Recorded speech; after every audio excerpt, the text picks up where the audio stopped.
G'day, one with the Inforunners. I'm Execute, joined today by TheAstropub. Execute. Yes, I did hesitate there because I thought I was going to point the wrong way. Yeah. Right. To be fair, you're usually not on the bottom. No, I'm not on the bottom very often. But yeah, and it's SA, not Execute. Oh, shit, yeah, sorry. not Execute. I'm not Execute. It is very confusing though, because when we're both online, I run with the name X and he runs with the name SA. So we go play a game together, and the only difference is an S or an X. Really confuses people. Like they think we're a pair, but we're not really set up that way. But it kind of works. But anyway, so anyway, long story short, today I wanted to get these two guys here is, ironically, we do a whole bunch of things here between the three of us, but we've also been here for a really long time, pretty much all of us since the beginning. But also both these gentlemen have a background in marketing, and that is why they're here today. So just for the audience's benefit, can you guys both tell me, we'll start with Paul. What's your background in marketing, Paul?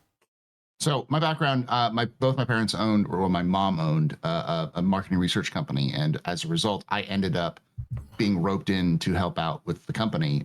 So I worked as a research assistant and sort of a brand manager with them. And since then, but it wasn't for video games or anything like that. We did work a little bit on video games, like we worked with Build Run Software back in the 90s, and we worked with a couple of companies. I believe one was EA.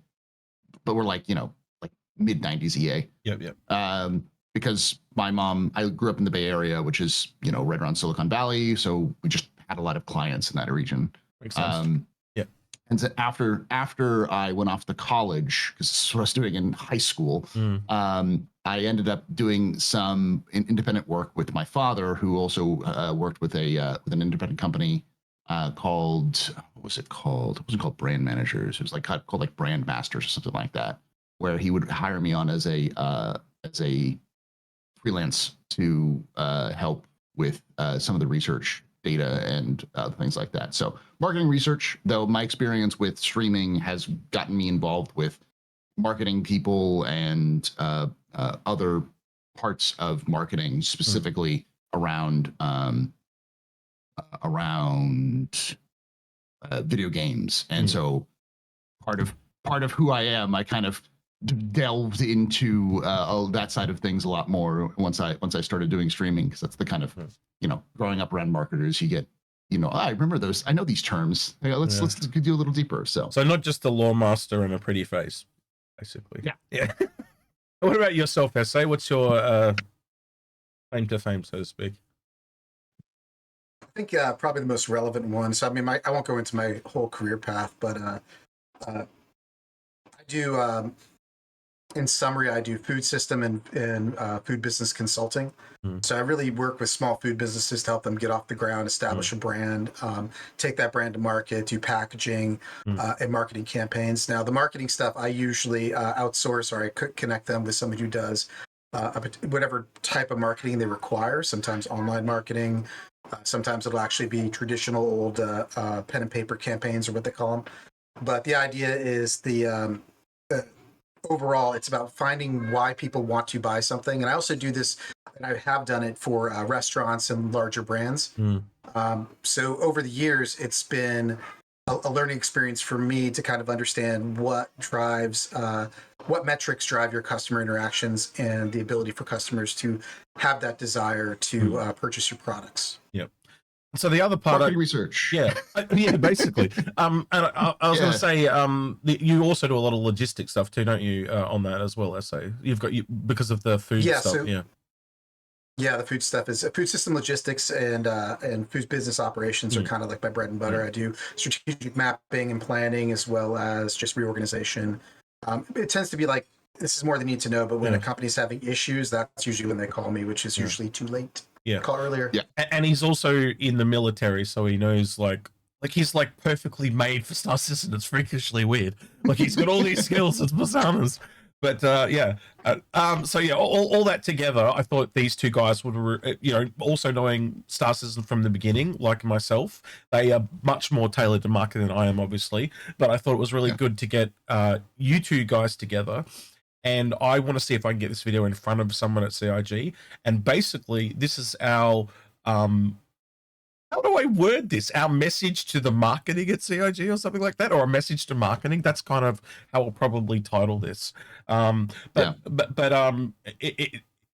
I think we start at the beginning, right? And I know SA wants to talk about this, as do I. Is how this kind of felt in the beginning and how it feels now is drastically different.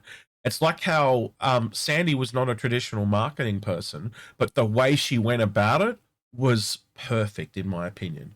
And I think if they can get back to that, and I heard SA say words to this effect, and that's what actually kicked this episode off.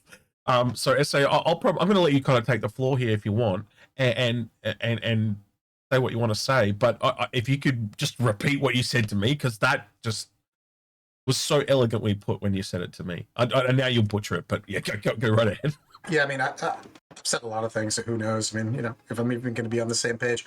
I mean, the real thing is it seems like CIG has forgotten what got them here. They forgot how they started and why that was so successful.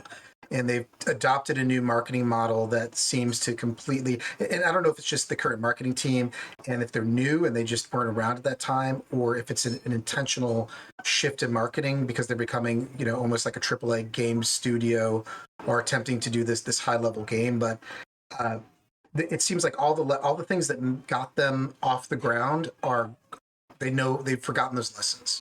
And that's been a really frustrating thing, especially as an older backer, to see happen, because I feel like they've kind of lost the plot, so to speak. Paul, you want to add into that? Yeah, I think they've moved. I agree generally about that. I think the problem is, and as I'm sure SA's experienced this with his own business as well, is something I've seen a lot, is in my experience with marketing, is that it's very difficult when companies evolve to get out of habits, especially bad habits. And what CIG has done is they've gotten to a bad habit of, well, X works, let's just do X with Y. So selling ships works, selling packages works, let's just do that, but with armor skins, equipment packages, whatever. It's just they're trying to experiment in a way that keeps the same framework of what they started with, but in a new way, specifically because they know it works. And you know, most companies are afraid of trying something new, because if you try something new and it fails, you lose money, or it can cost a lot, and especially with margins as thin as CIG works on, because you know, even when they have good years, they're still only making a couple million, which I know to the average person sounds like, well, millions, I could do a lot. It's like a couple million is very tight margins when you're trying to keep a company open. Yeah. I think so. I think they're constantly pressured into saying we need to make as much money as possible to keep the lights on. Yeah. We can't take risks, do what we need to. And the problem is that as a result, it's sort of drifted away from this.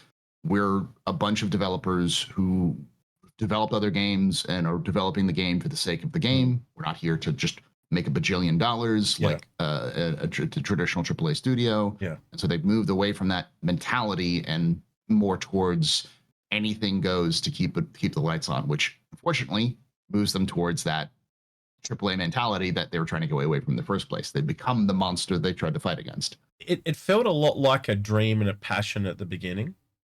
And I was really happy to kind of open my wallet for that kind of, you know, like that they were really passionate, the way they talked about things, like I was really into it.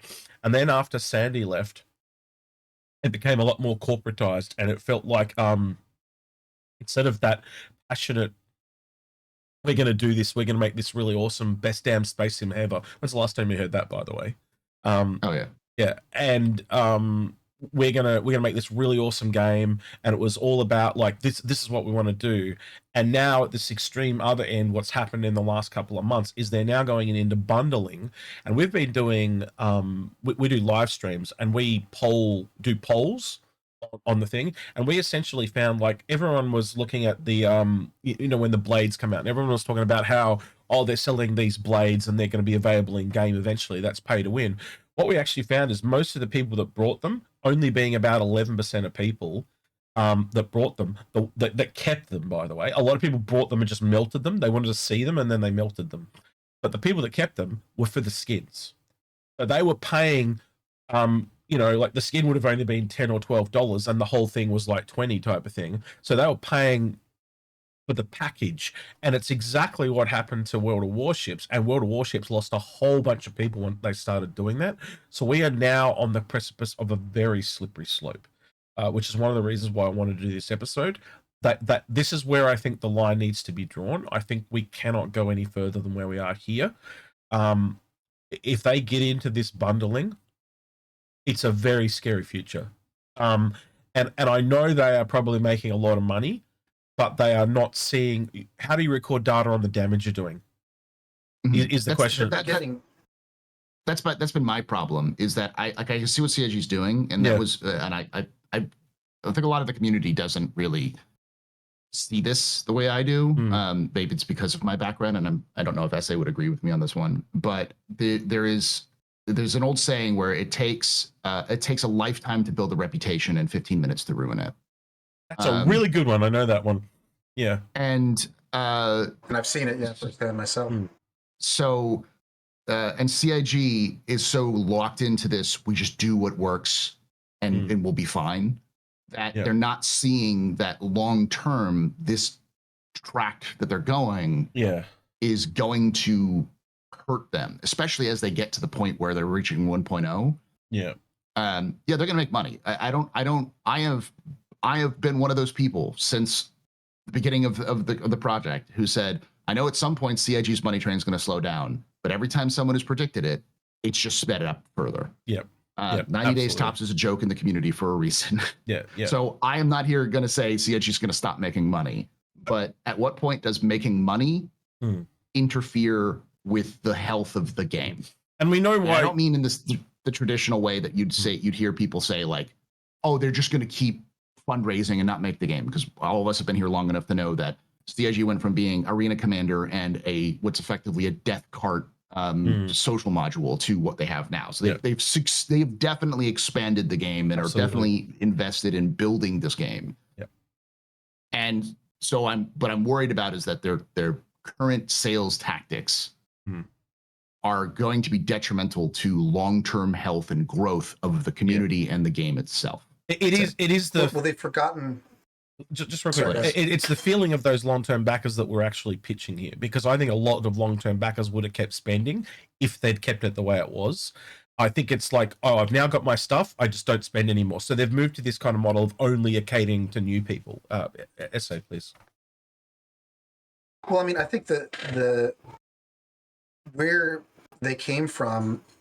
How to even phrase this in a way that doesn't sound like I'm not sensitive to where they're currently at, because I understand the models change. I understand they're marketing to a vastly different audience, but it seems to me what they've forgotten is what they originally sold was, to steal a phrase from Star Wars, hope. That was it. And they made, over by the time that it became a really, more popular game where they even have a build, over $100 million on people's dreams and JPEGs. And I mean, what was it? It was like 2.5 years before the hangar came out. You could even see a ship. Pretty much, yeah, 2014 type of thing, right? And the thing that I think they're forgetting is where this game comes from a marketing standpoint. It is people's passion for a space sim that they want to be able to explore and live in, and their marketing now seems to forget that they have that passionate player base and to focus more on the nickel and dime and the upgrade paths. I think I pledged, like, by the time that I could actually fly a ship, I think I'd already pledged over $1,200 to this game. And to have a player base that is willing to spend money on things, including the concept ships that don't exist, tells you that you have a passion. You're able to tap that, and you can tap it in different ways rather than trying to bundle things like you're saying and nickeling and diming your customer base. You can inspire them to want to give you money. And a really good example of that is the original subscriptions, but also, like, I remember there was originally on the store, like, hey, you just want to donate $5 because you love this project. Yeah. And it was it was like all in skin or whatever. Like it was you bought $5 and it was for a skin. Shut up and take my money. That's skin. Yeah, that's what it was. Yeah. I can't keep thinking of what me and Algrid used to do. Right, we used to buy every month because you have like a bit of leftover money every month, and we just buy credits like gift cards. And now you buy a gift card, it's devalued before you even spend it because credits are not as worth as much as war bonds. So they've killed the whole just saving up money concept. It's just dead because you save it up on your own, but if you've got the cash and it's like, well, do I buy a ship or do I buy this food that I need to eat? Yeah. So it's a bit strange like that. I before we go on to other things about, like, I know we all know why they're spending the money, right? So we're going to talk about that too. But I do want to go. This is an example, and I want to give this to whoever watches this. I'm going to try and get this in front of CIG, as I said. So right now we have this in the game, which is a hazard patch bundle. These are probably some of the most egregious ones that I can think of that they are continually doing every patch, which is every month at the moment. This is the third series of these we've got. The first one was a black and gold armor set, black and gold gun, and a Corsair skin. And then they did the 3 for the Vanguards. And now they've done this. But this month is a really good example of perceived value, right? And I've pulled this one out as a really good example, and I think I showed you two guys before the show.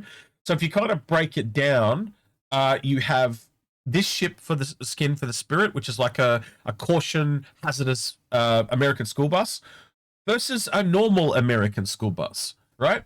And if you actually look at it as perceived value, it's $27 for the bundle or $6 for just the skin.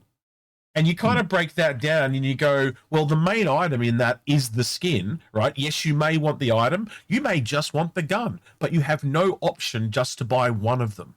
And that's where the perceived value comes in. I can tell you, if you just wanted the skin, now they may sell these, right? They may sell a whole shitload of them. I don't know, but I'm pretty sure they will, right? But they would have sold a lot more if it was just a skin. And I think it's the bundling that's really starting to kill it at the moment for me. And I just want to give that as an example to CIG. $6 versus 27 is pretty egregious. And again, when you get into $27, I think both of you would agree with me as gamers. There are full-fledged games out there for that price. Yeah. I picked up Deep Rock Galactic for about that price back in the day when it came out, and I played that game for over 1,000 hours, right? So that's just as an example. And when I say back in the day, I'm talking like 5-6 years ago when it came out. But you get the whole point, right?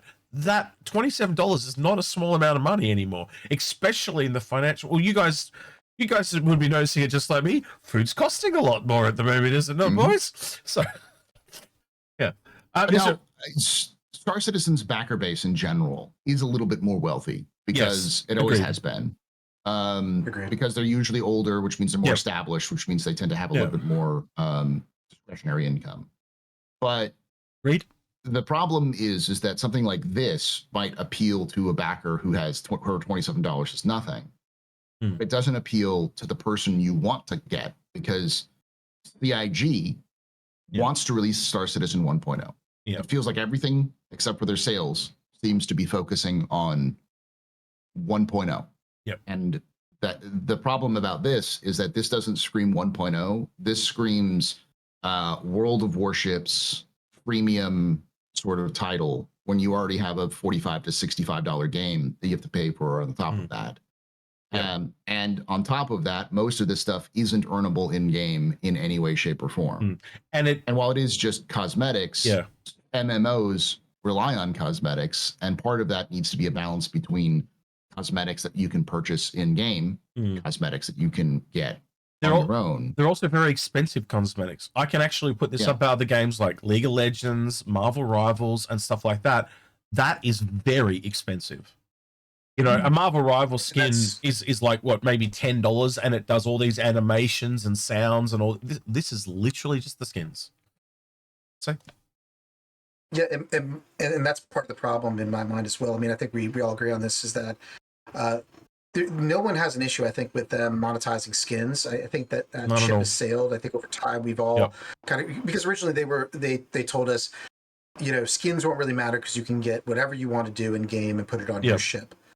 And did I believe that? No, because you have the space kitten and all these other things. Yeah. But when it comes down to games, the public is very used to now spending $5 here, $3 there, $6 there, $10 there for something they want. And there's nothing wrong with that, I think, in the general gaming community now. The question is the methods that you're doing it, and are you doing it in a way that's perceived to be greedy? And the bundles, in my mind, I don't know any backer that's backed for more than 3 years.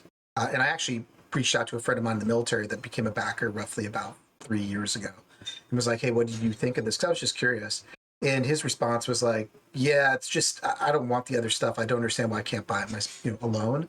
And I think they're just forgetting that lesson that no one is judging them for monetizing these skins and these potentially even blades. Just give people the choice to get them individually, not try to get more and more money and larger amounts out of them. But also at a reasonable price, because it's perceived value. Yeah, it's exactly like what Paul just said. There are people that can afford that, but I guarantee you there's a lot of people that can't afford that. Like, especially like the ones that really just surprised me with the bomb racks. That is pure gameplay, and they were up to $55 for 6 of them. That is more than the cost of a starter ship with an Aurora. That is crazy to me. That's you're making 6 bomb racks more expensive than the entire game. To give you context, I believe for the same price of 6 bomb racks, you could take an Aurora starter package at $45 and add that $55 and get like an Avenger, a Gladius, or it's close, it's only $10 away from a Cutlass game package. Or from a Cutlass upgrade. And that's so like way better perceived value. Yeah. Like, would you rather have an Aurora and six bomb racks or a Cutlass? And we did try to teach them this, didn't we? We did this with the MPUV. Oh, I hit the wrong button. Nope, sorry. Gone. I hit the MP. Remember that year we did the MPUV? We pushed the MPUV. Yes. Whoever was the marketing person at the time learned Chin. That Chin. He sold. I think it's his name. Crap ton of the MPUVs because he was really mad at us, right? And the next year we were going to do the MTV, and he cut that off at the pass. Me and Paul got messages. No, we're not letting you do that. No, but we were trying to teach them. It was a volume thing. Yeah, I mean, when I talked with somebody I knew at CIG who no longer works at CIG, but we were working at the time, and I was talking to them about the whole thing, and they said they talked with the head of marketing. And they were pissed because they wanted the Carrack to win. And they were mad that we were doing this. But then after a while, he said, we sold so many of those goddamn little things. Because it's $25, you know? You know? They had real community engagement and excitement in the contest. I mean, the funny thing, Paul, when you did that, and I remember, being in like channels with you, talking with everyone, and just like the whole concept of like, hey, this is what we want to do because this is the best ship. And I agreed. I was like, yeah, the base utility ship is literally the best ship that you're offering in this contest. And they don't see that because they see the money. They see the upgrade path to getting people to spend more and more money. And what they don't understand, and this is my whole point about the beginning of CIG's marketing push, is that it was on that dream. It's what people can do with the ship that matters. People want to spend money on this game not because the ship is cool. It's because they want to live in this universe and experience it. And they want the ship to do it. And we know those ships. The MPUV is a perfect example of that. We know those ships. We know what they can do. We know their value. And when we look at them, like half of what we do here on the Inforunners when we talk about ships is we know straight away when it's a bad ship. We just know. We're like, this doesn't line up. Why are these dots not connecting? Right? So if you're trying to stuff something down our throat and the value is way out, it won't sell. You would have that data. I know that they collect data on everything. You could see what ships sell, and you're probably sitting there as a marketing person going, why the hell did this sell, but this didn't? Because you can't always see that, because it's not just how cool something looks. It isn't. As SA, and I am sure can attest, it feels like CIG doesn't have any research. They don't talk to their community to understand what they're doing. Like, we'll bring up another ship. The Cutlass Steel. Yeah. The Cutlass Steel, I love the Cutlass Steel because of what it represents in lore. And if that ship was even modestly different, like, I mean, it's significantly different, but if it was like $150, they would have sold buckets of them. Yep. Absolutely. Buckets of them. They would have made a ton of money. And the thing about the Cutlass Steel is that it's not that much different from a Cutlass. It's just a Cutlass with seats, and the side guns are not nearly as good as they are, right, as they could be. And they may eventually be decent, but like they're never going to be this sort of Wunda weapon sort of thing that can be used. So instead, they said, well, let's monetize it based off of its gunship value. And so they looked at it from a gameplay and marketing perspective instead of looking at it from a community perspective.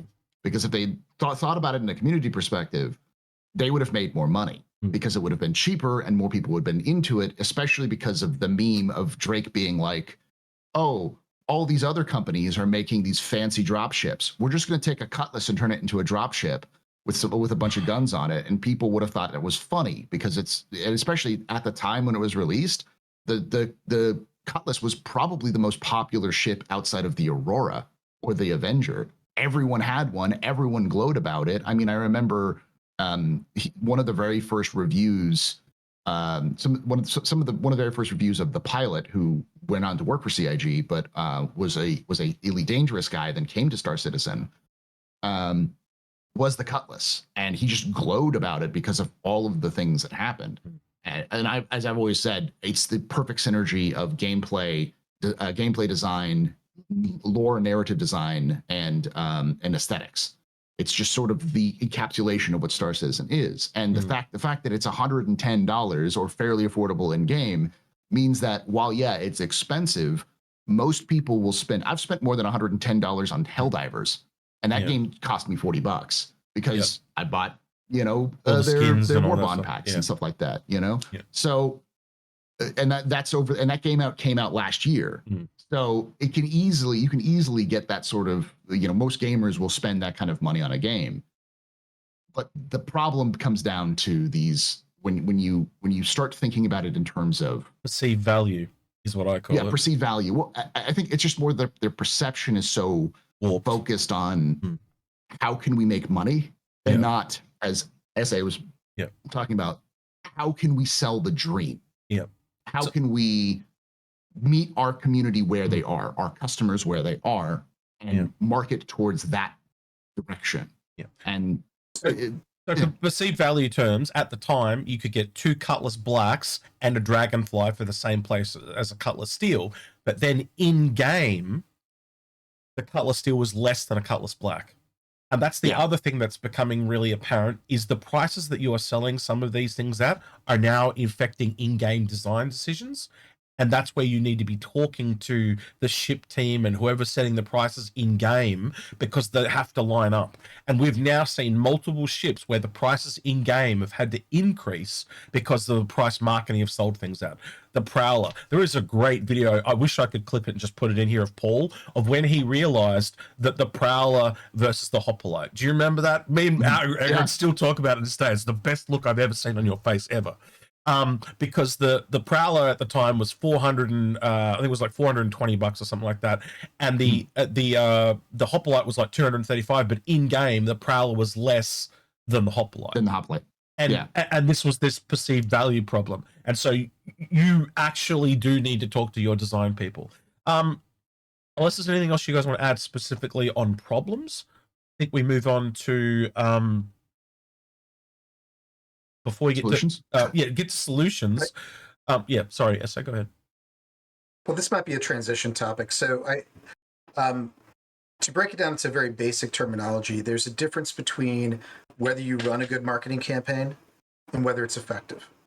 Because you can run an effective marketing campaign and hit your metrics of what you're trying to execute, but not be getting out of it what you could be getting out of it with your desired target market. And what I mean by that is, and it's a trap you can fall into, because you can tell yourself over and over and over again, I know that I've done well because I've made money. And I've made money based off of where what my target range was. But an effective marketing campaign is usually beyond what you're expecting and your expectation. It's those things that we look at as currently being viral, the things that will take off and kind of have a life of their own and hit culture. And to be able to get to that level, I think CIG is trapped in a circle right now. I think that because they make just enough money, they just repeat themselves because they're afraid that if they start looking underneath the hood and seeing what's wrong with the car, that the transmission could be blown, the engine could be blown, and or the head gasket is leaking, and they're going to have to, and it could die at any time. So that was the last thing I wanted to add. Yeah, well, I'll add a little bit more to that. Yeah, the website. Yes, you've made gains in how the website functions in the last 12 months, but it's still not good enough. It is very complex.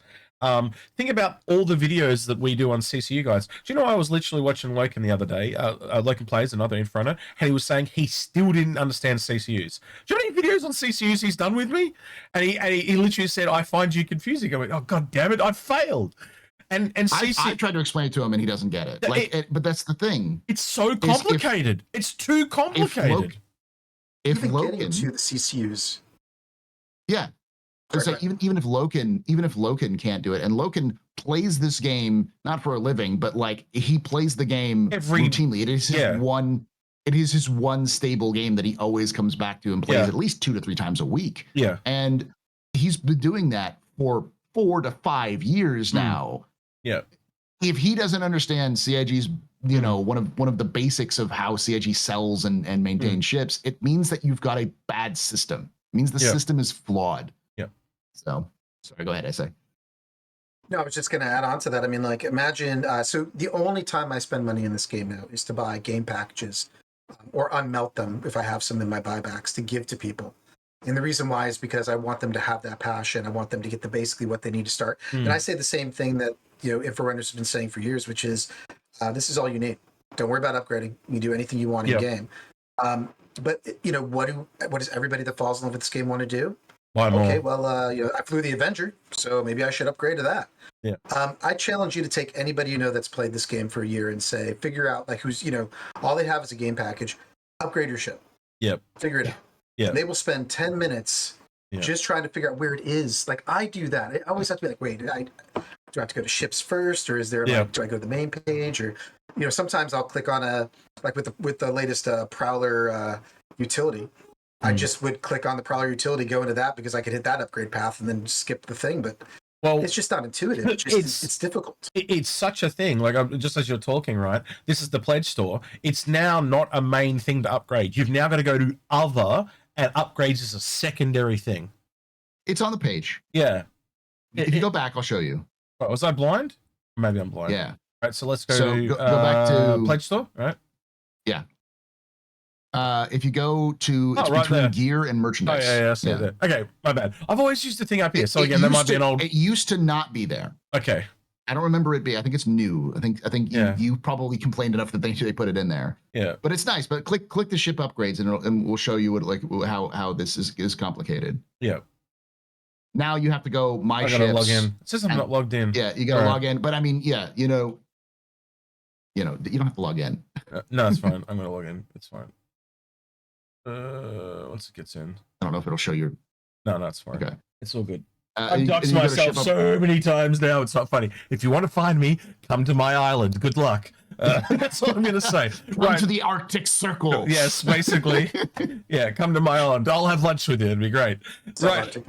Yeah. So one of the things here is that, like, this is what Loken didn't understand. He didn't even know how to purchase upgrades for CCUs because he thought it had to be from ships that you owned. See, so that's another system. But go ahead, Paul. Yeah. But I mean, that's the problem. Is like right now, it seems simple. You go, oh yeah, I want to upgrade that. So I want to upgrade my, let's just say, your cutter, your Atlas. Yeah. And it'll say, you see what you can upgrade. But the problem is that if you click the Atlas and then you go, okay, well, how about if I use my cutter? And then you go back and you won't see options that you could have with the Atlas, because the Atlas is cheaper than the other ships. And so a lot of people think you can downgrade when you can't. Yeah. And then once you purchase it, how do you apply it? Yeah. You have to go to your hangar and you have to hit apply on the hangar. Yeah. There's no instructions for that. And so there's no instructions. Yeah. I've never understood. So two things on. Sorry, go ahead. I interrupted. You weren't on delay, so go ahead, Paul. You go ahead. The two things I have about this, I've never understood why they don't give you a downgrade, upgrade that gives you credit to your account. So you basically purchase it. Let's say that you even take money for it. You take $5 for it, and the ship is $5 cheaper than the one you have, and it gives you a $10 credit to your account. And you literally say, like, just do a pop-up. You are spending money and you're going to get credit, but this does not, you cannot get a refund on this money. Yeah. Because to me, I mean, I've wanted to do that before, and I'm willing to give you $5 to downgrade my ship. Yeah. Just give me the credit difference. Yeah. And it's like back in the day before 2014, you could just melt stuff and turn it in any other ship. And when they removed that ability, that's when my wallet started to close in 2014. And that's when Sandy left. They basically started, you couldn't just take, I have this ship, and melt it, and I turned it into a bigger ship. And it had LTI. They took LTI away. You can only get LTI if you have an LTI token. And then they brought in war bonds. So over time, it just has been watering down of the game's not even out yet. You're watering down the value of what I brought, and then you've basically got the game's not out yet. How can you water down what I've purchased and the game's not out? And I know you're going to sit there at CIG and go, but the game's been out. No, it's not. It's not. Squadron 42 is not out, and this is not a proper playable game. This is a glorified tech demo. I'm sorry, and if you think different, you've got rocks in your head, because it's not. I can't sit down and play this game non-stop. I can play it for a week or two, and every one of these guys will back me up.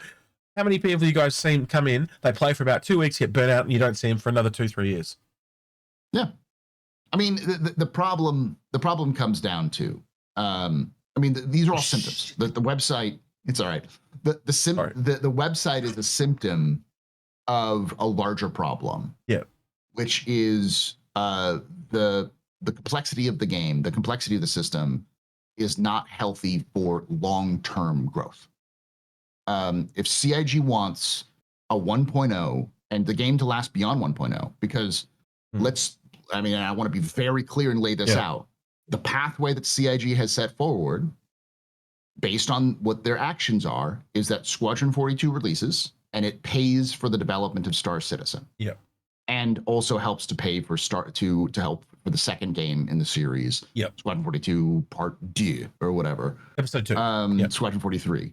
Behind Enemy Lines is the official title at the moment. But anyway. Yeah. So that you've got that. And then 1.0 is going to have to stand on its own. No more package deals, no more new ship upgrades, no more hiding, new features behind paywalls so you can get people to pay early. It's got to stand on its own. And I guarantee you, when 1.0 releases, no matter what, CIG is going to make a boatload of money. The hype, the intrigue, some people are going to be there because they want to see what the game's like. Some people are going to join it because they are genuinely excited about the game being released, and some people are going to join because they want to see a train wreck. They want to see like a slow motion train wreck. Even if it's good, they'll still want to do it because they've been told how awful this game is. This game has been in development for 30, 50 years. And, now it's finally coming out. Let's see how bad it is and how outdated it is and stuff like that. Yeah.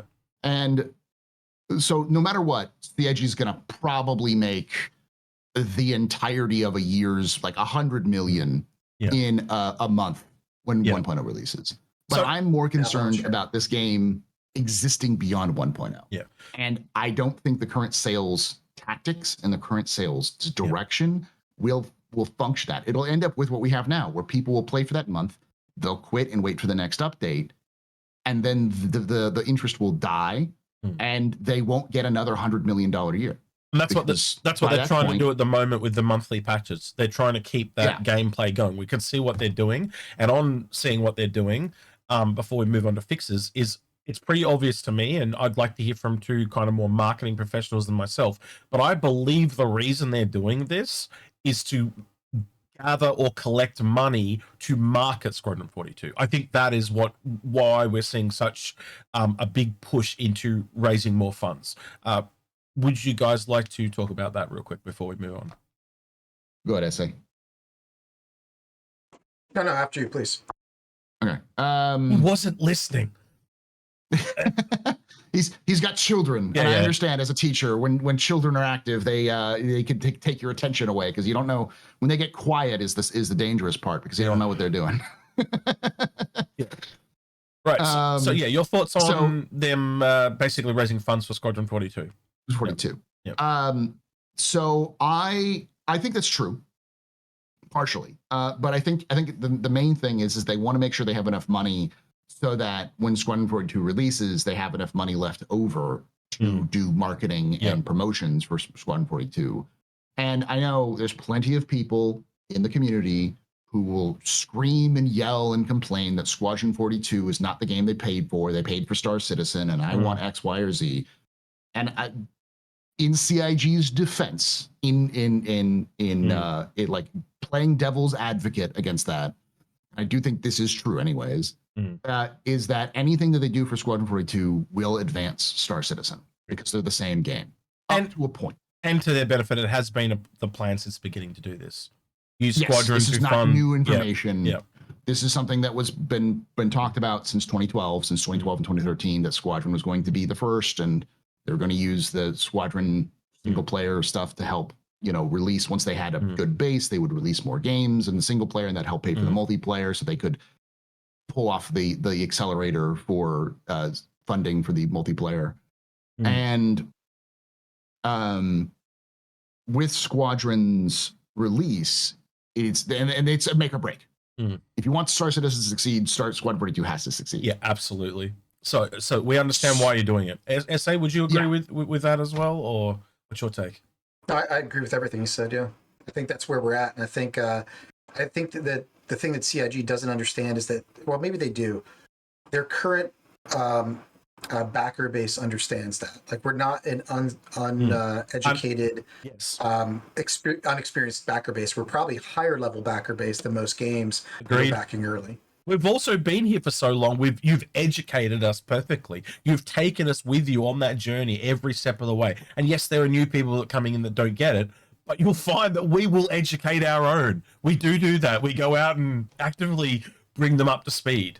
And I think a lot of the complaints are generally that you hear on Spectrum as an example. I think most of them are just from new people that don't get it yet.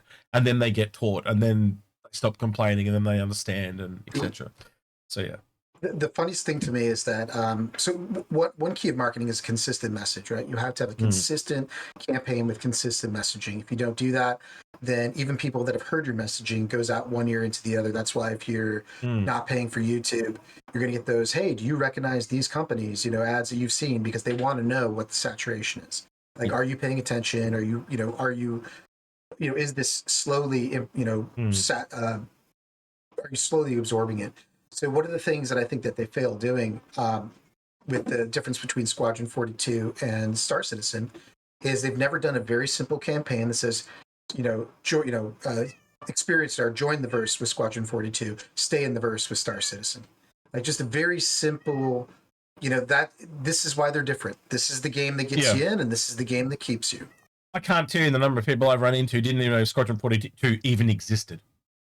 There are people who are going to watch this video who don't know that Squadron 42 exists, or even knew that Squadron 42 was going to Star Citizen. A little bit. There's a ton of backers that'll tell you they don't want to play Squadron 42, and it's an interesting lesson for that. I hope that CIG's learned, which is you're creating something, that passion that you're seeing in the verse is based on, not based on, but has resulted in you having an entire player base that doesn't want to play your main product. Wants to play the after product. Yeah. I think there are people that want to play Squadron, but SA is absolutely right. The vast majority only want to play Star Citizen. You're buying the ships. That's why they're buying them. They're buying them from Star Citizen. They're not, the ships are not in Squadron, so to speak. Yeah. So yeah. And I can see CIG's way forward, which is Squadron 42 is going to bring in a whole new audience, people who play single player games. And people who play single player games aren't the same as people who play MMOs. I play both, but I'm not normal, and I think there's probably a lot of crossover. We know you're not normal. That's why I love you, though. I'm very weird. But The I threw him. I threw him. I threw him. Win. I win. Yeah. I was going to say it's going to bring a brand new audience, and so for people who are upset about Squad 42, I will say it will bring in new people who will have a fresh cash, and that cash gets thrown at CIG, not Squadron 42, CIG, and then that money goes back into the biggest expense any company has: personnel. People are the biggest expense for any company. Yep. If you strip out all of the employees from a company, most companies are very, very cheap. It's just the employees, the people themselves, which are expensive. It also helps that those people are the people who actually make everything happen. So that's why they're expensive. Yeah. But you need that. And so you use that money to pay their employees. And then those employees will then work on other projects, because anyone who's working on Squadron is also going to probably work on Star Citizen at some point. I know many people who work in the QA department, and while they do a good job of trying to keep people who are in the company who don't want to know Squadron spoilers, because most of the people who work at CIG are fans of Star Citizen. I think all of them are probably. Like they were fans before the project, and then the reason why they wanted to go work for them is because they were fans. Absolutely. But like a lot of people I know who work on Squadron in the QA or in even other departments talk about, I've worked on Star Citizen. Like I've worked on, this patch or that patch, because it's the same game transferred over. So with that being said, yes, I agree that a lot of this is probably a move to try to get as much money as possible, to save up as much money as possible, so that when Squadron comes out, they have a proper marketing blitz. They have an activation. And that activation can take about a year.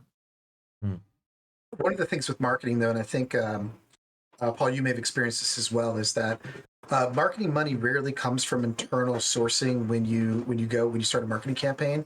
What you'll do is you'll go for additional funding right when a marketing campaign is prepared to launch. And what you're basically doing is what they've already done is you're taking a percentage of equity from the end product and going to what we would call in Star Citizen in terms of backer, and saying, hey, I would like this much money from you for this amount of equity or this amount of stake to be able to market this. Look at the great metrics that I've collected to show you how much money I'm going to make on this thing.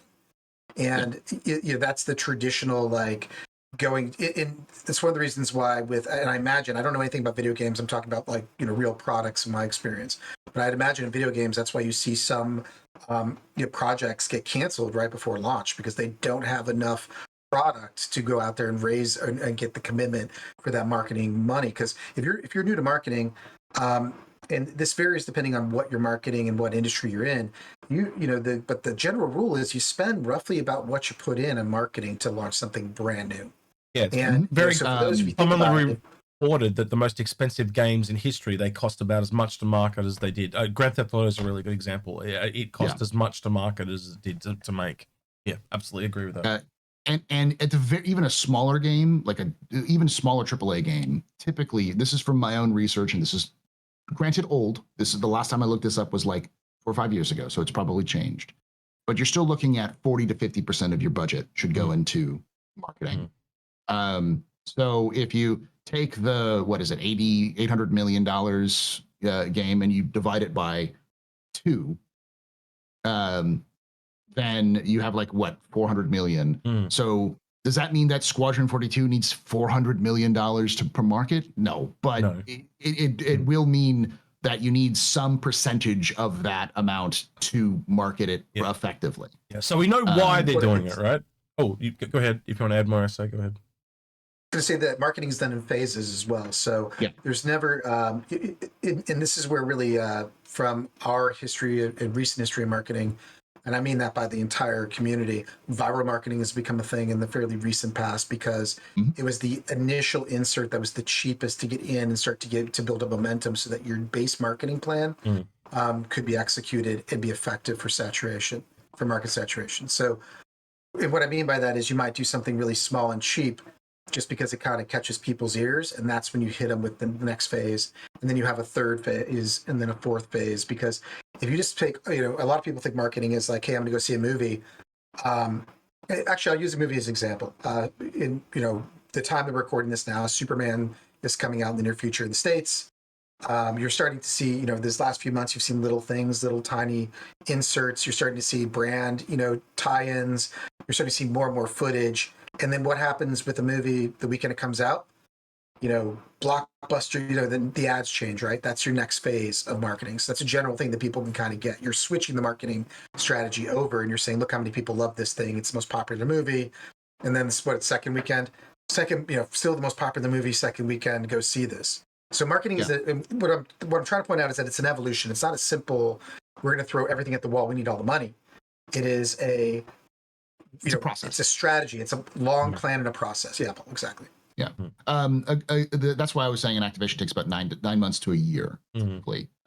So like one of the things you need to understand, and you were saying something earlier about like how you need money ahead of time to do things. A great way of explaining this is if you've watched the show Shark Tank. Shark Tank is basically companies already have a product usually, and they're ready to go. And what they're doing is they're pitching before investors because those investors are going to help pay for any things they need to do for changing. They have connections with various people in the industry, so they can go to Walmart, Target, grocery stores, wherever you're going to be selling them to be able to negotiate those things. That's why all those Shark Tank videos have been coming up on my feed. I get it now. Anyway, go ahead. Yeah, and marketing, because they're expensive, and those people will often have connections with marketing companies whom they've already worked with in the past, who they know can get done. People like SA would I'm sure you have people in the industry who in the restaurant industry who like will turn to you and go, this is a company I'm working with, we need your help, please come in and do some doctoring, or at least word of mouth, through that sort of thing. And I worked with the company that I worked with, I remember the name now, is called Game Changers in San Francisco. And that's what they did. What we did was a startup had an idea, they'd come to us, and we were an outside source to be able to research, test, find a test market, find a factory that can make the product. And so like my father would literally reach out to factories and ask them questions if they could do these sort of limited runs and stuff like that. And then after a while, he had his list of factories to do these sorts of things. So part of the process of marketing a game like Star Citizen, or like Squadron 42, is learning how to market the game as well. And that process is what they're doing right now. So I know this is sort of like trying to educate the community on what marketing is, but like why you see Star Citizen ads is because CIG is currently starting the process, and they've been doing this where they'll like run an ad on YouTube, which is incredibly cheap. For what you get, it is very cheap compared to like traditional television marketing, which isn't as effective. They're trying different things to see what's going to work best for them, essentially. And they're gathering demographic data. So they want to know, what's our demographic? Who are we targeting? How do we target to this demographic? What are effective? What's not effective? And then so that when they get to Squadron 42, they already have this base data, so they can start doing the rollout slowly, as I talked about the whole, you start off with Superman just little snippets, little shorts, where from behind the scenes, or people are like, hey, and try to find something that gets viral, or something that would click off onto the algorithm and people would start catching on to it. And then, little trailers, little sneak peeks, little teasers to get people hyped up about it. And then when you get towards the release, it's just a cacophony of ads that gets thrown at you a couple weeks beforehand, and then ads after the release to try to continue to build that hype. Real quick to add onto that, and we're talking about that individual transition. One thing I do want to point out, especially to most people watching this video, because I think that I know most people watching this video already get this, but one thing to keep in mind too is that if you look at the 3 phases of Star Citizen development, you have your initial backers, right? Your initial backers are us people, but we backed. If you think about it, why did they back? They backed because one man got in front of a camera and said that he wanted to do this. And his reputation and his passion and the things that we knew from gaming brought us along in that journey. Yeah. When you look at backers now, or the phase that we're currently in, they learn about Chris Roberts, but they're more backing for the game. So the actual demographic and the group that they're targeting has changed. And when you look at where they're going to be when Squadron comes out, how many Squadron players you think know who the hell Chris Roberts is? I can tell you right when that game now, launches, that is so true, because I was standing out CIG and there'd be developers walking past and people had no idea who they were because they hadn't appeared on camera in 5 to 6 years, like before COVID. And I was like, do you not know who that is? Like yeah, anyway. And these are fans. Yeah. But when Squadron 42 launches, you know, this is a strange thing for us to think about, because even those that aren't really familiar with the old days of backing, where Chris would be in front of the camera like once a month or doing chairman's letters and all those things, you know, it's not going to be Chris getting up like he did in the original thing, being like, buy my game, Squadron 42. No, it's going to be literally most players of Squadron 42 will never know Chris Roberts' name other than it being on, you know, credit for the game. That's it. They will never know, you know, he is not the reason why they're backing. So there's an evolution there, and I respect that. I understand that from the marketing team, you have to change. Agreed. There's a different demographic you're targeting, but that being said, your current demographic, you know, the marketing that you're doing now, the strategy that you have for selling them product is extremely flawed. Yeah. Okay. So anyway, that's right. So we've done the problems. We've done we know why you're doing it. Why they're doing it, yeah. And now we're going to go into fixes. Now, I don't normally start with myself, right? I normally let the guests do this stuff, but I'm the lay person here, right? So I'm going to start with me because I'm probably going to have the worst idea ever here, right? But my idea is very simple, right? You have this entire team of people that are under NDA called Evocati. Why do you not test things on them, right? You can do surveys with them that they would do. You can give them test bundles and say, how much would you pay for this? Those type of things. All those people are under NDA, so they can't talk about that stuff. And you can also, you've got a whole group of them. These are some of the most dedicated people that go in and play these really buggy versions of the game. They're essentially your QA team. Utilize them. They are right there. They are the most eager, most passionate people that would help you out. And I think you would find that most people in Evocati would happily do those surveys because they want to see this game succeed.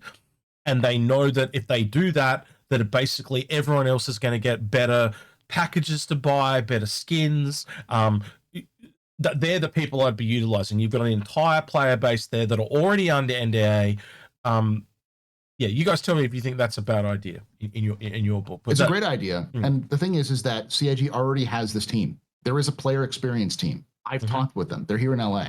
Yeah. LA. They're here in Austin, not in LA. I was going to say they were in LA. Well, no, they've always been in Austin. They've always been in Austin. And same difference, right? Yeah. I've forgotten who his full name. I usually call him Dr. Rocks, but he was an actual like player back in the day who used to stream Star Citizen and was good at anything. He was a really good PvP player, but he's been the head of this player experience team for as long as I can remember. They have a team that does player experience, and the problem is it's like 5 or 6 people. Yeah, and those 5 or 6 people who do player experience, I wonder sometimes if they're being utilized properly. I think most of the time they're being utilized for balance changes and like other gameplay changes, which just makes sense.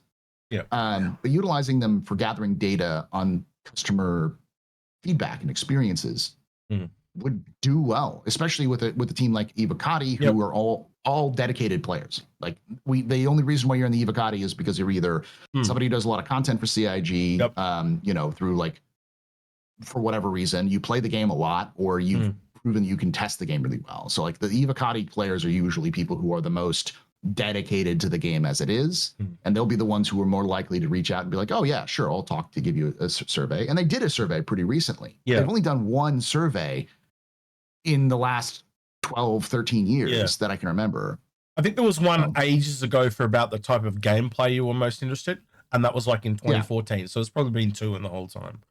But I think of something like we were talking about the website earlier. You try out new website ideas on Evocati, and they can see if it works. Like obviously they're doing stuff like that at Behavior as well, right? But yeah, go ahead, Essie. So there is one problem with that, which is what we just talked about, which is Evocati is very heavily weighted towards older players and older backers. just by the nature of what it is. So when you're looking at the current market they're trying to target and future markets and demographics they're trying to target, it doesn't necessarily target what the marketing team is looking at. What I would do is I would take that concept of what you're saying, and I would do a multi-layered, like what would be traditionally focus groups or sampling. And so I think the Evocati is being the initial focus group of saying, these general concepts, you're very experienced with the game, you're experienced with the website, you're experienced with all these things. Give us your initial feedback on these individual changes that we're looking at making is great. I think I agree with both of you. It needs to happen. In addition to that, though, I think they can do general markets. So here's what I would do. If I were CIG, let's take, what is it? Not Illuminati, Illumina, right?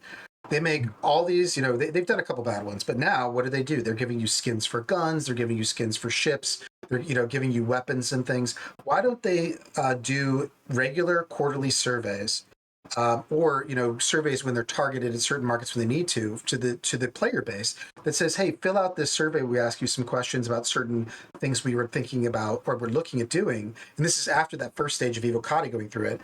And then saying, if you fill out the survey, we're going to credit your account with this, arc light pistol or this sniper rifle or this shotgun or this here's a $5 skin, here's a $5 credit or whatever gift card. Yeah, exactly. Yeah. That's only really worth $2.50 because we decredit credit. But yeah. But even the players that aren't currently playing, if you get an email in your email box that says, survey, get your free gun now, and you haven't played Star Citizen in 2 years, how many of us that are like in the back of our mind are going to be like, you know what, I haven't played in 2 years, but I really want to make, in case I play again, I want that gun. Yeah. And you go in and it's like, hey, why haven't you played in 2 years? Well, I haven't played in 2 years because of these things. It doesn't even have to be a gun. It could just be a skin for a gun type of thing. Well, the thing is, they make so many skins and monetize them, but what is the return on investment, right? So if you're literally making one skin or one gun, and you're getting that type of sample base and return on the metrics you're collecting, it's a huge, it's worth the time to develop that skin. Make it the coolest skin you can. I think the easiest way is what Paul said, which is, hey, here's a credit. Here's a $5 credit to your account if you fill this up. That's the easiest. But it's nothing. You know how CIG doesn't like getting credits. They, that's the thing that they're not crazy about. That's my problem. Is that CIG has that problem. A $5 off coupon. You have the coupon system. Just give them a $5 off coupon. Bang, done. Problem solved. Because they have coupons for the and not spend $5. Well, yeah. They have the coupon system for the subscribers, so the system's already there. So you can just give them $5 off, as you said, towards their next purchase or whatever, and you can only use one at a time or something like that. That's totally fine. But yeah, okay. So that's my fix. You've kind of done yours, SA. Do you want to add to that any more, or you good? Well, I think I do have additional fixes, but I think the one that in my mind, so if we're focusing on the current player base and our experience, right? Because we're not talking about Squadron, we're talking about the old backers and the newer backers and everybody in between, and what they're trying to market to us. The skin, like we're talking about the packaging, the bundles of skin. So the question I have for the marketing team is, and it's very clear to me that they're not. And again, it's not meant as an insult to the marketing team. It's just my perception of what I see from what they're offering, is that they're not talking to the developers that are playing the game, that are testing these systems. They're looking at internally of the things that they see in front of them in numbers and metrics, measures of performance. What do we get out of it? So here's my question: we have these, we have starter packs in the game. And we have profession starter packs. What about offering things, if you want to actually market things to players, what about a pack you can buy that is selling you a prospector with an environmental suit, with a customized hand tool, with the heads that are, that come with it, with everything you want for like $15, $16, and maybe throw in a custom skin that would be like a beginner miner skin or something. Why not do that for salvage? Why not do that for combat? Like they do it for combat with body armor and stuff, but like here's a whole bunch of magazines and here's a bunch of grenades, things that make the player experience easier. You're suggesting profession kind of starter bundles. So the miners bundle, the salvage bundle, the gonna come kill you bundle, including the things in game that you have to run around the verse to get. Make the experience of doing these things for newer players. A convenience is what you're describing. Yeah. Yeah, And and when the I- game I would- launches, those things are in your inventory. I would go a step further, because I think the problem is that's a good idea, but the thing is it also needs to have perceived value. Yes. And that value needs to be, here's a game package with let's say a golem, right? Because that's the new starter miner thing. Yeah, yeah. A golem is what, $50? Yeah, I wanna say? 60, I think it was. $60. Yep. So you sell a game package for $70 that has a real armor pack, because that's the mining armor. Yeah. A mining tool, or like the multi-tool. And all the heads you need for that. And A suit, you maybe, know, like an environmental suit. but that was like the real armor Backpack. suit set. Yeah. With a backpack and everything like that. So that way, the real armor set itself is actually pretty expensive, because you can buy that on the site. But that way, it's a discount. Yeah, you're basically getting a discount with all of them packaged together. But the problem is that CIG doesn't do that. They package it and they say it's a discount, but you look at it, it's actually not a discount. It's usually about the same, maybe like $1 cheaper. I'm talking about like significantly cheaper to do something like that. It's perceived value. They've sold armor suits for $45. Nobody's going to spend $45 on an armor suit for convenience. I'm sorry. When you can just literally walk into a game, you can cough over maybe 5,000 out for UEC, which is virtual money that you re-get next patch or whatever. And it's just, I get a white one instead of the fluoro green one. Like, nobody's going to do that. And I know there's people that have, right? But again, like you guys are saying, perceived value. If you bundle them all together and actually made it cheaper, right? Not actually just bundled and we actually spend more, then people will buy bundles. But bundling so people spend more money, that's the issue. You're not doing bundles as for discount. You're doing bundles to force people to spend more. That's the problem. Sorry. But it's also a bundle for the gameplay experience. Yes. You're streamlining your ability for someone to get into a profession. So the idea of like what Paul's saying, I agree entirely. Do it with a ship, do it with all those pieces. Have just a bundle for people that already own a ship. How many people that own a prospector wouldn't be like, actually, I consider that if that's something that I get to take into the game because it's LTI. Yeah, and it's like, and the idea is if you want to make it special, if the idea is like, hey, we just need to like, nobody's going to buy it because they can get it in game. Just literally change the color palette. Make the multi-tool red. I'll tell you right now. Whatever you want to give uniqueness. So there's two items I pick up all the time, right? I pick up a max tractor beam. I pick up a medical tool. I pick up gun, and I pick up the ammo for all three of those items. How much would you pay for the convenience? I think maybe $15 to $20. That it allows me to have the ammo of the gun I like. The gun sight, maybe a tactical suppressor or something like that. I would say don't do the ammo. I know, but you know what I mean, right? Yeah. Like if you can set up a system where I can pick the gun that I want, I can pick up the magazines, clips, whatever. I'm not getting this argument. Clips, magazines, whatever. I'm not a gun nut. I don't know. I'd still not even do the magazines, but yeah, I guess. But you get what I'm saying. Like if you give me the convenience for a reasonable price, just to have those in my inventory, so I could just start at the start of the patch and go. Absolutely would pay that, but again, it's got to be perceived value. I'm not going to give you $50 for something that at max I'd give you $20 for, right? Here's the thing: CIG has also already done this. Yes, they used to do this. Well, if y'all remember the Weekend Warrior pack, which was the Super Hornet, the original Super Hornet package, came with a special gun. It was the arc light. This was before everyone got an arc light. Yep. But you got an arc light pistol. The I think it's like the Enforcer pack, the Cutlass Blue pack originally had like restraint tools and other things like that. So they had these little. I have all these. Yeah. Same. I've got them all too. All of these these little nice little additions. The M50 or the 350R had like the racing suit that came with it. Yeah. And the thing is that like people would buy those. They stopped doing it because they were just they stopped doing it. And I think if CIG wants to, and this is one of those situations where if they went back to that model where you could sell a game package, but the game package, if it's like, say, let's just say a they sell the. Let me look it up real quickly. They sell the cutter game package, which is their sort of like they've gone back to weird names rather than being just the cutter game package and stuff like that. Oh wait. You want me to bring it up on my screen? Yeah, you can probably bring on your stream for this screen for this one. But all right, well, tell me where to go. The game package, which is like the second game package listed, is the generalist starter pack, right? So right now, the generalist starter pack and more info comes with 6 months insurance, 10,000 UEC, Star Citizen, and a cutter, right? Why? Why doesn't this have a multi-tool, a tractor rifle, and a P4SC or a P4? So you want to go into game packages? Rifle. Sorry. Yeah. Yep.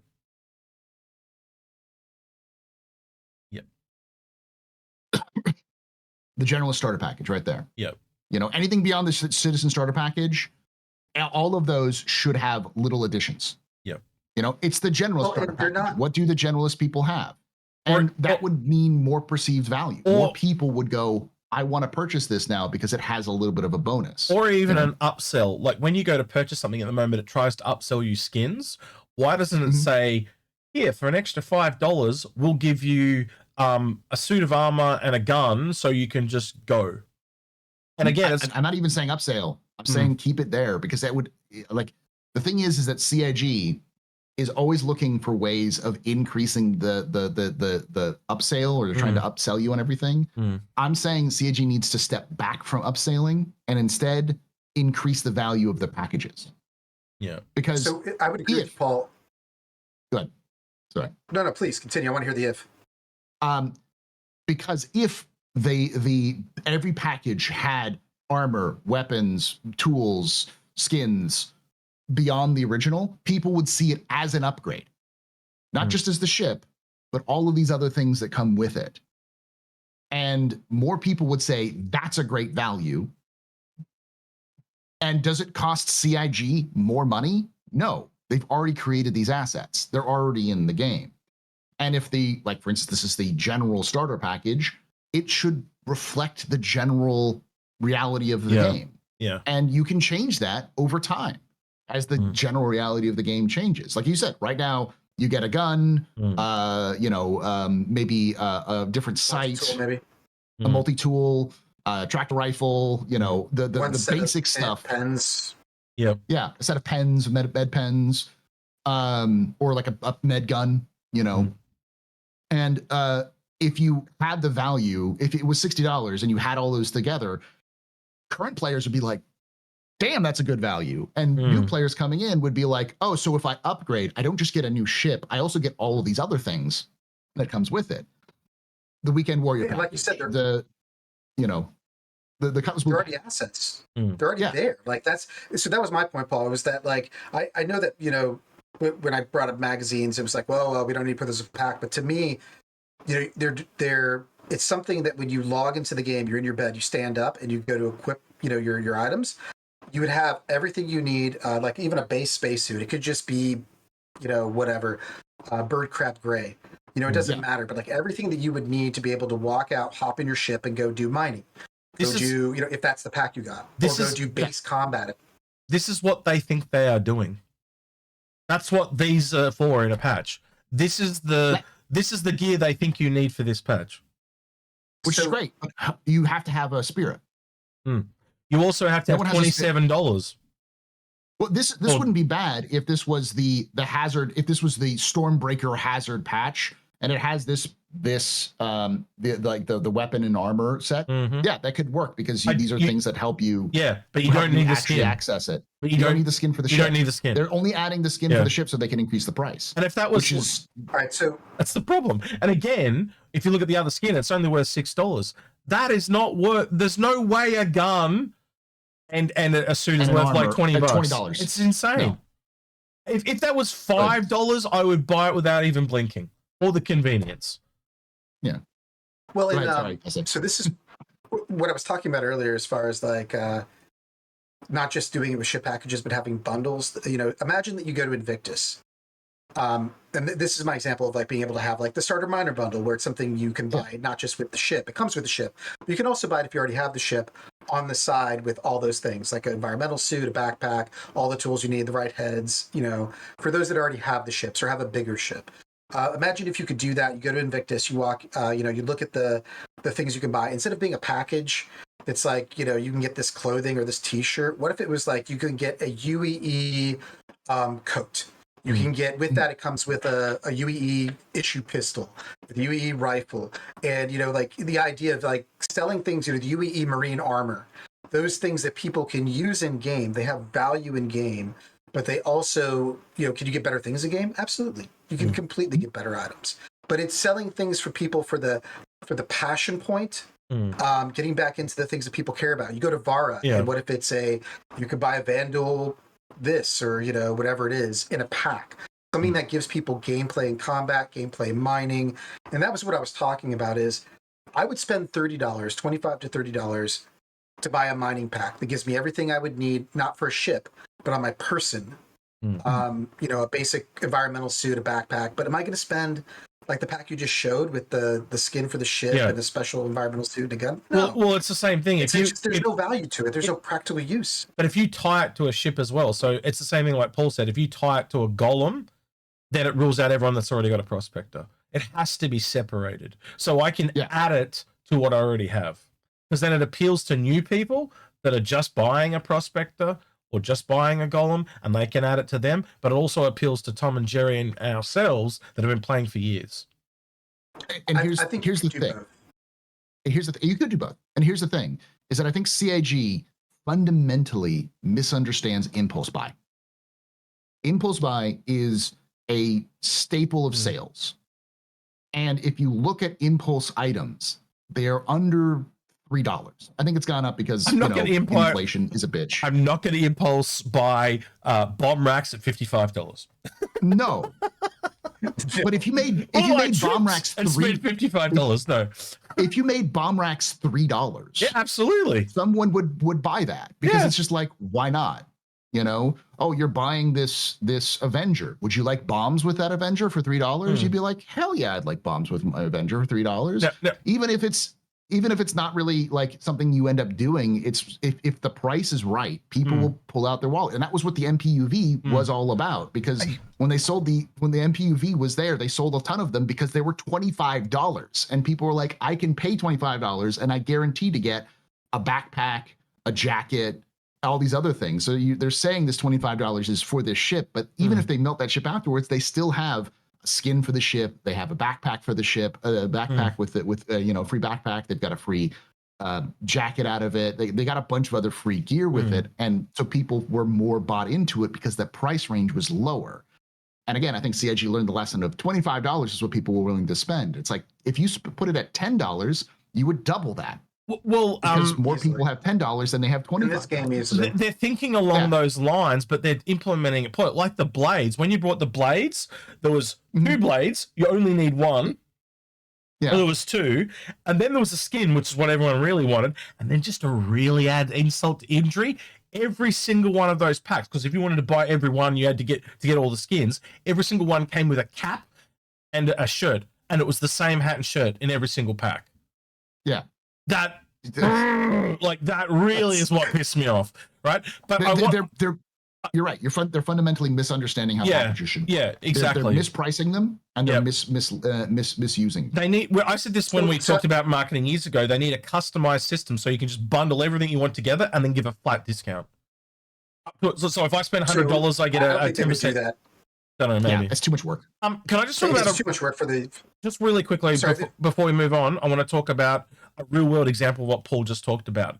The kiosks that McDonald's invented, where, when you walk in and self-serve, they found, because of all the extras and people would spend more time if they kept feeding them extras and stuff, so they made all this extra money. So everything you're talking about with the adding and just micro, they'd come in and want to buy a $5 burger, they'd end up spending $20. They actually found that they were selling more through the kiosks than they were through people just walking up to the counter and say, "Could I have a Big Mac, French fries, and a Coke?" Because it automatically pressured. No, it wasn't feeling pressured. It was just they were able to take their time and they could have all these options. And when they were given the They options, weren't feeling pressured to do so. they'd hang themselves, so to speak. Yeah. They already know this say- lesson, though. This is the frustrating part for me is we've already learned that. So we're all getting really passionate about this because I think we've all seen this for so long. Yeah. And they know, like from the current games that are out there, that people are willing to spend, as Paul said, $3. Yeah. They know that they're really, people do that on their cell phone.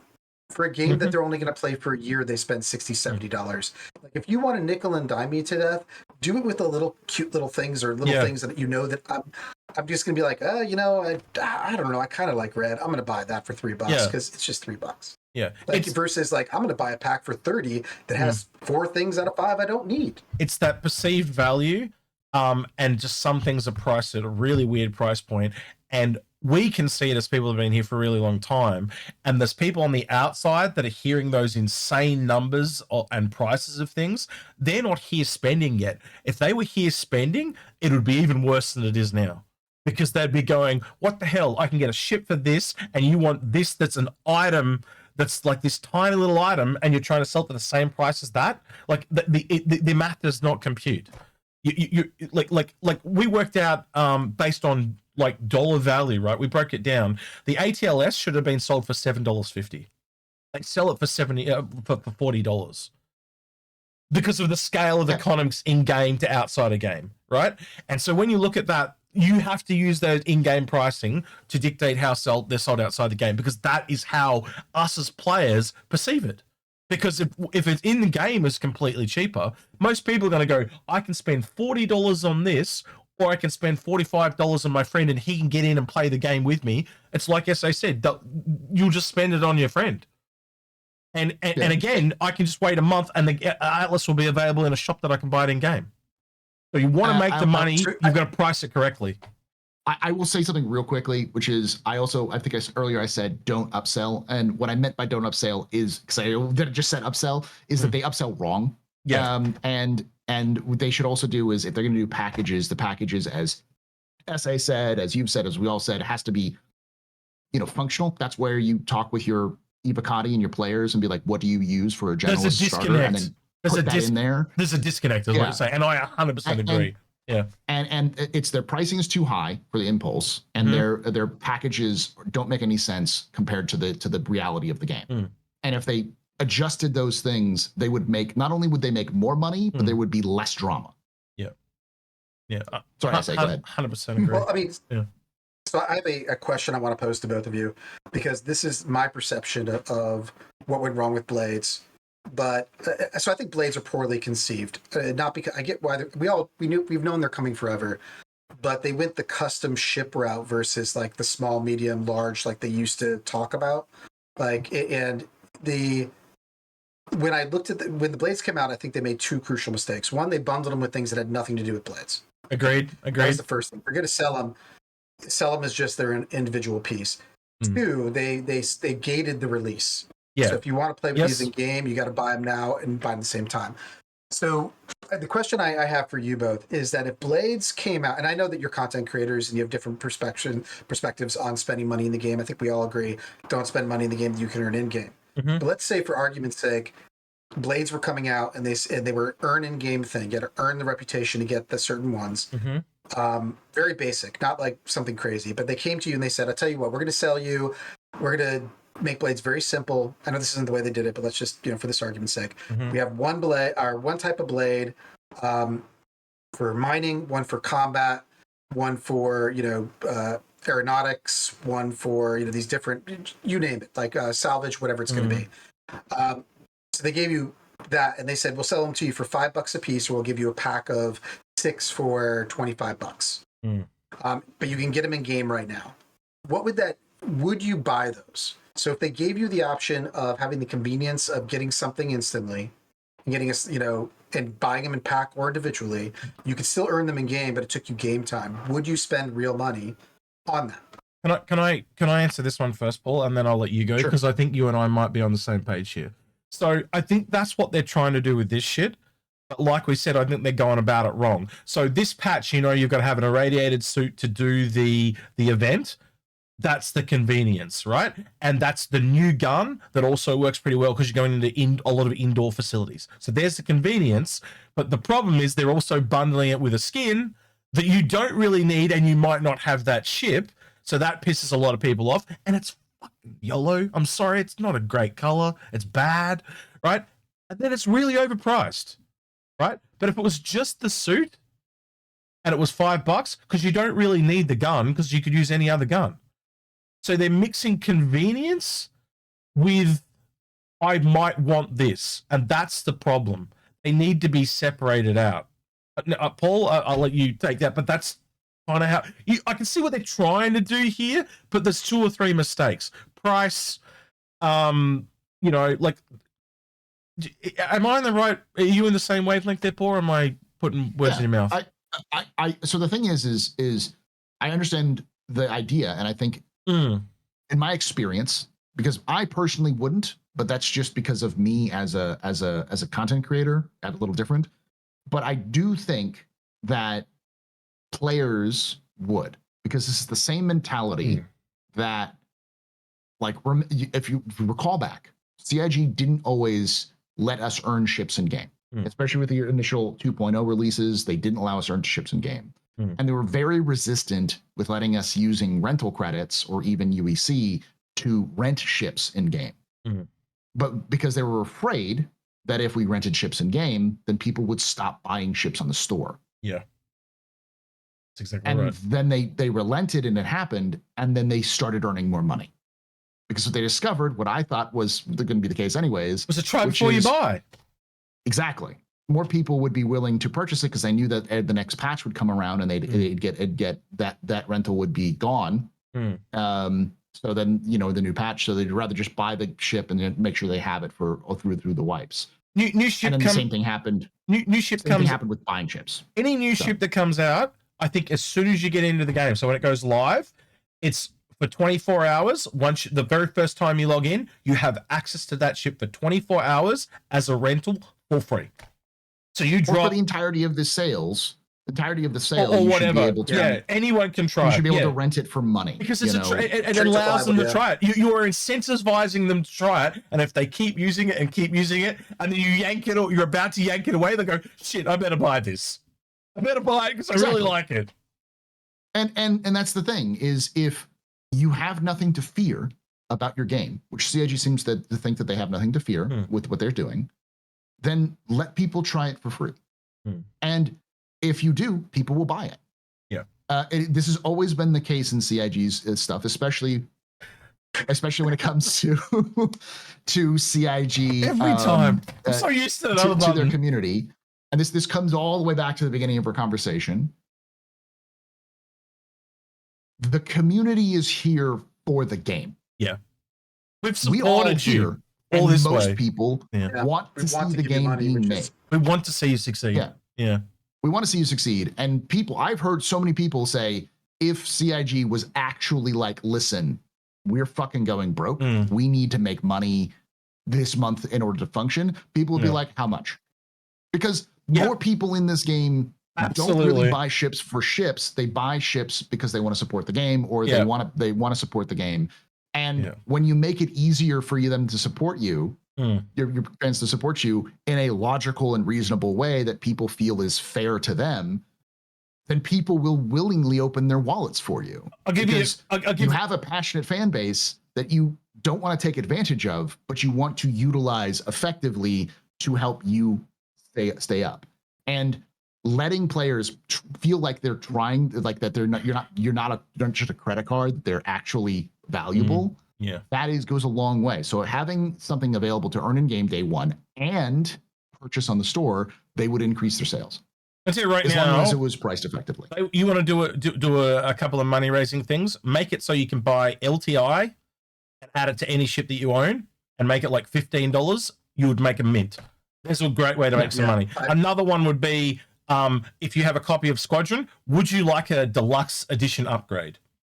Guarantee you people will buy that. Just a digital one, like $15, and we'll upgrade it to the digital edition. And it comes with these skins and a portrait frame, and you can have Mark Hamill run around in a different suit, or a skin for your Hornet, or whatever. All right, Yeah. People will buy that shit. We want you to succeed. And I'm going to tell you, just as an example, we normally do a half an hour episode. This is an hour and a half long. That's how much we give a shit about what we're talking about here, right? This is a long episode. And I really care about this. I do not want, I've been really depressed, right? And it's ever since Invictus happened, I was scared what's going to happen to this game. And it's really picked me up today to hear both you gents talk about this, and I want them to fix it. Yeah, that's what I wanted to leave off with. Is me as a player, as a gamer, wants to see CIG succeed, and my experience in marketing and my experience being a content creator and being around, game marketing and that kind of stuff has made me go, all right, I know what most game companies do wrong. I know what game companies do right. Yeah. And I want to use this experience to help this company, which is making a game that I want to see succeed. But I also don't want to do it at the expense of my own personal morality and also what I just know doesn't work.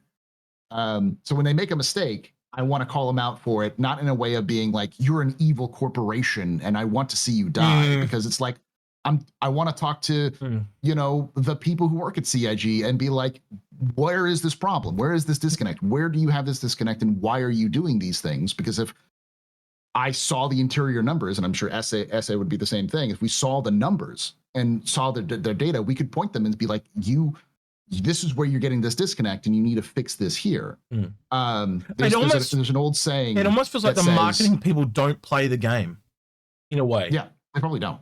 Yeah.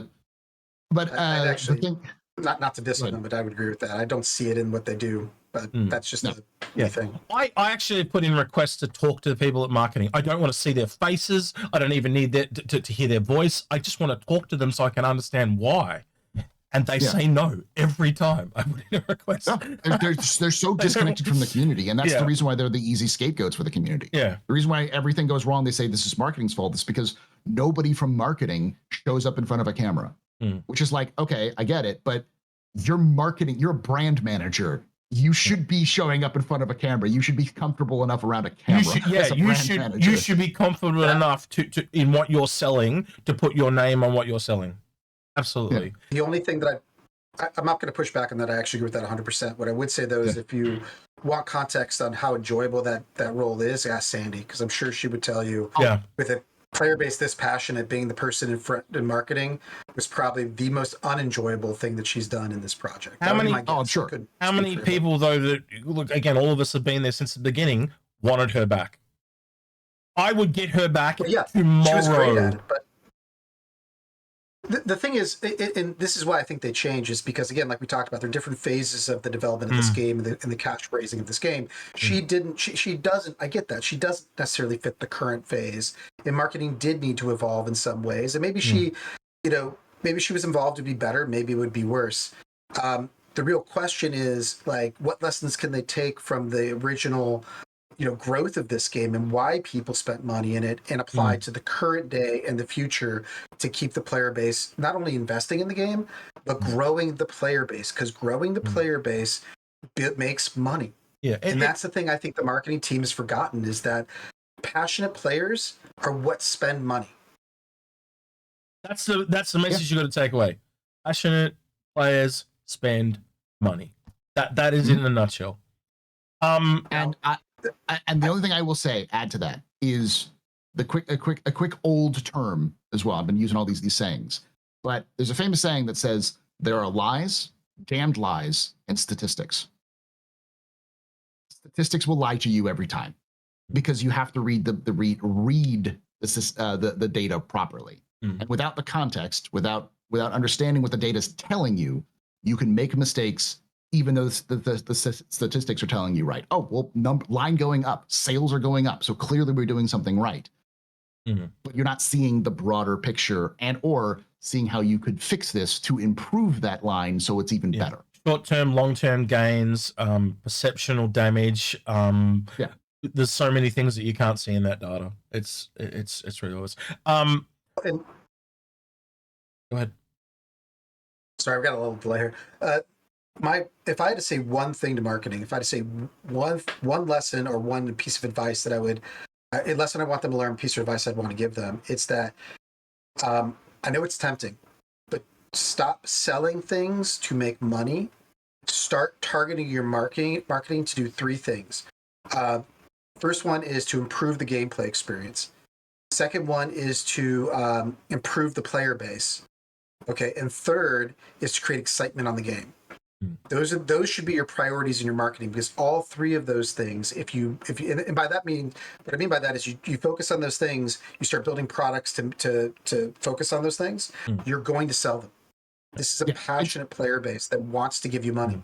Yeah, The side effect. Yeah. But before I move into asking what you guys want to hear in the comments, I think I could safely say all three of us would be happy to sit down with marketing. Would you agree with that? Oh, yeah. Yeah, For sure. if you want help, be happy to reach out. I will happily sit down. It doesn't even have to be in front of a camera. Doesn't even in front of us. And again, I guarantee anyone in Evo would be exactly the same. They would happily sit down and tell you their thoughts. We are here. We want to see you succeed. We are not evil. We don't think you're evil. We are just trying to help. I hope you take away from that, because I don't want you to feel like we're attacking you. This is us trying to help. This is a cry for help. Yeah. All right. I'm just sitting for an hour and a half and no air conditioning for this. Just put it that way. Yeah. So he's sweating his balls off for this. So yeah. Right. Just to talk about this topic. Yeah. We all, the last thing I'll say is we fundamentally want to see, we're seeing marketing, and we're seeing, and a problem is marketing, sales, and public relations are all the same division in CIG, which is bad. But we're seeing you walk a path where at the end of that path is a cliff, and you can't come back from that cliff. Yeah. And we want to see you turn the path, to turn around and go in a different direction, where you're not going to the Looney Tunes your way off a cliff. Yeah. That's what we're trying to do. And Blades was like a big red warning sign when we saw that, and that's kind of and I'll just say it really has affected my mental state, because I haven't seen something this bad ever with this game. What would you guys like to hear in the comments? And I think I could probably do this a little differently, and tell me if you don't want to do it this way, but just leave comments for marketing on how you would like to support them, how you would happily help and work with them if you would like to do that, and any suggestions you think they could do as well. And they can just sit there and read them. I think that would be a good enough overview one. Would you guys think that's appropriate for this one? With a caveat. Please. With a caveat. It is not helpful to go into the comments and go, marketing is the reason why this game is going to fail. Yeah. That's not helpful. It's got to be critical. Not feedback. Yeah. It's constructive feedback. And marketing doesn't control how the game is being made. So you saying, marketing, stop selling ships and make the game. Marketing doesn't have that control. So try to be pointed in your discussion. I know that's not going to reach a lot of people. I want to shoot everybody in marketing, blah blah blah. That's not going to help either. You've got to be constructive. Yeah, please don't say I want you to lose your job, because it's like no one's going to listen to you if you say that. So if you're a marketing person, I'd love to hear from you as well in the comments. I'm sure Paul and SA will both go in there and we'll upvote some as well, and love hard a few to kind of bring those ones up to the top. So if you've got any really good takes, and I'm going to do my damn finest. Paul, I'll ask you to do the same and see if we can really get this video in front of someone at marketing. And maybe they can chew through it and waste half their day because it's taken that long to film. But is there anything you two gentlemen want to add in closing remarks? SA, I'll let you go first, mate. I expect nothing but a ton of fire in the comments. So just to reiterate, I know. Let me tell everybody right now. I know we were all wrong, and we apologize for that. Please be gentle to us. But really, it's exactly what these two gentlemen have already said. I want to know, not just necessarily how you even fix it too. If you have a message to give to marketing that is from the heart, and again, try to keep it civil, but just like how it makes you feel, and you don't have to put like I've spent $5,000, but even saying like, how did the Blade thing make you feel and impact your perception of them and the perception of the game and what how they feel about their player base? I think that stuff is helpful for them to know. Maybe they already know it. I mean, I know the forums blew up, but you know, and then as these guys said, the solutions. Yeah. What would you recommend for them to do? Or our ideas, are they lacking? Are they good?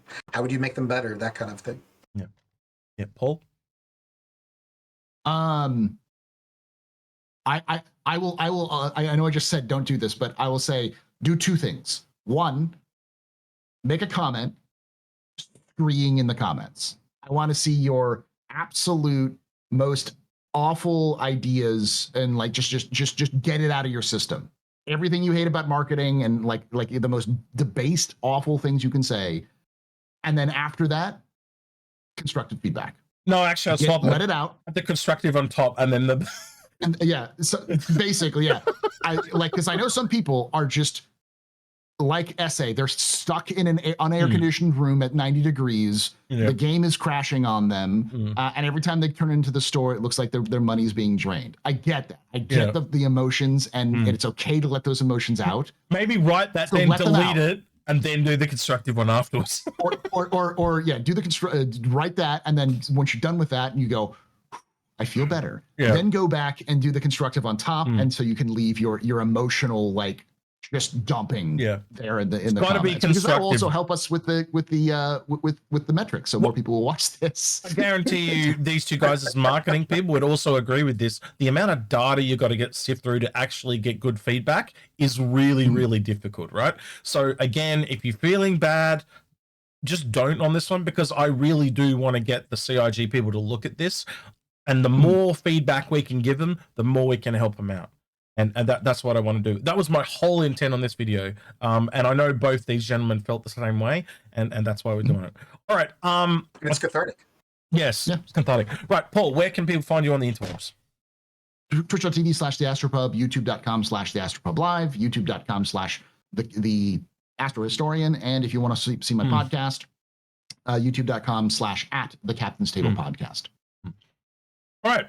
With that, then, don't forget to like, subscribe, and ring the bell. Right. With that, I can do that now because I'm down here. Right. With that, then, he's been SA.